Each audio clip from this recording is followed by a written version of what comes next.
Assalamualaikum warahmatullahi wabarakatuh.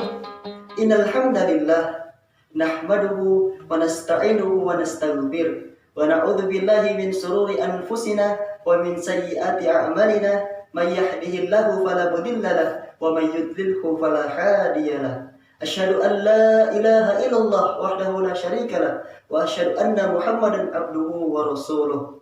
Allahumma shalli ala sayyidina Muhammadin wa ala alihi wa sahbihi wa man tabi'ahu bi ihsanin ila yaumiddin. Amma ba'd.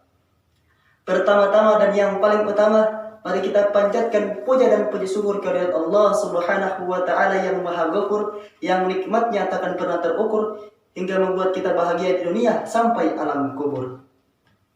Salawat serta salam senantiasa tercurahkan kepada Habib tertinggi anti korupsi, baginda termulia anti durhaka, is the best man leader of leader, yakni Habibana wa Nabiyana Muhammad sallallahu alaihi wasallam, yang telah membawa kita dari zaman jahiliyah menuju zaman Islamiyah.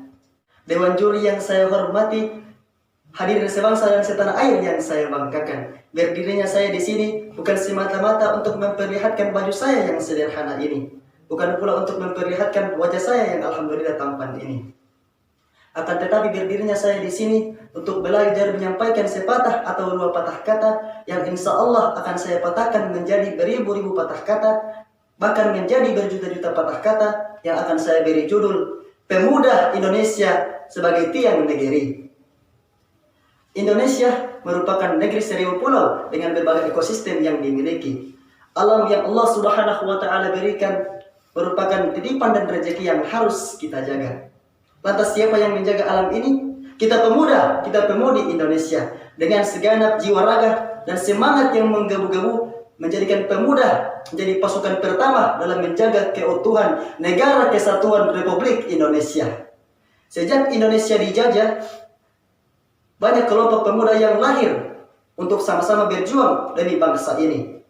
Proklamator kita, yakni Insinyur Soekarno bersama para pahlawan telah banyak berkorban, baik itu tenaga, pikiran, untuk sama-sama mempersiapkan kemerdekaan, memproklamirkan, bahkan mengisi kemerdekaan. Bung Karno pernah berkata, berikan saya 10 pemuda, maka akan saya guncangkan dunia. Kini kita telah memasuki zaman generasi milenial, zaman yang penuh dengan perkembangan informasi, teknologi, style, ataupun gaya hidup. Maka kita sebagai pemuda harus mampu memperseimbangkan perkembangan zaman dengan tradisi warisan leluhur kita. Karena siapapun generasi yang meninggalkan tradisi, sungguh ia telah lupa dengan sejarah bangsanya sendiri. Ilmu dan pengetahuanlah yang mendorong para pemuda untuk menjadi garda ke depan untuk menjaga keutuhan Negara Kesatuan Republik Indonesia. Karena kita sebagai pemuda wajib untuk belajar, apalagi kita sebagai seorang muslim, sebagai penerus ilmu yang disampaikan oleh baginda Rasulullah SAW kepada para sahabatnya, kemudian kepada para tabi'in. Ada sebuah pepatah Arab yang berbunyi, "Thalabul ilmi fardhatun ala kulli muslim." Menuntut ilmu itu wajib bagi setiap muslim. Hadirin yang saya hormati, dengan ini kita sebagai pemuda wajib melakukan yang terbaik demi ilmu. Karena ilmu yang kita bagikan kepada orang lain akan sangat bermanfaat untuk sesama dan kepada diri kita sendiri. Pada tanggal 28 Oktober lalu, kita memperingati Hari Sumpah Pemuda. Tepatnya tahun 1928, seluruh pemuda berkumpul untuk menyatakan sumpah yang kita kenal dengan Sumpah Pemuda, yang berbunyi, kami putra dan putri Indonesia mengaku bertanah air satu, tanah Indonesia. Kami putra dan putri Indonesia mengaku berbangsa satu, bangsa Indonesia. Kami putra dan putri Indonesia menjunjung tinggi bahasa persatuan, bahasa Indonesia. 3 bait Sumpah Pemuda tersebut terdiri dari 3 aspek penting, yakni perjuangan, persatuan, dan pembelajaran. Poin ketiga, menitik beratkan kepada pemuda agar menjadikan bahasa Indonesia sebagai bahasa pemersatu di antara perbedaan-perbedaan yang ada di Indonesia.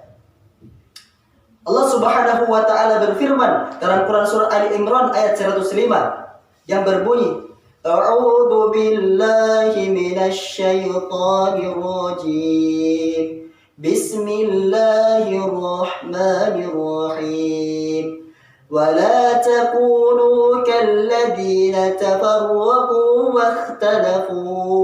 واختلفوا من بعد ما جاءهم البينات وأولئك لهم عذاب عظيم. Yang artinya, janganlah kalian menjadi seperti orang-orang yang berselisih setelah sampai kepada mereka keterangan yang jelas, dan mereka itulah yang mendapat azab yang berat. Dari ayat di atas terkandung pesan tersirat untuk kita, bagaimana kita harus menghindari perpecahan antar individu maupun antar kelompok. Allah Subhanahu wa taala sangat membenci adanya perpecahan di antara hamba-hambanya. Dari beberapa poin di atas dapat disimpulkan bahwa kita sebagai pemuda wajib untuk menuntut ilmu. Karena dengan menuntut ilmu dapat membuat kita mempersiapkan diri untuk menjaga keutuhan negara kesatuan Republik Indonesia. Karena pemuda adalah tiang negeri. Sekian yang dapat saya sampaikan. Lebih dan kurangnya saya mohon maaf. Pisau diasah pagi-pagi, bawa ke kebun untuk membabat. Berakhirlah ceramah ini. Semoga dapat memberi manfaat. Assalamualaikum warahmatullahi wabarakatuh.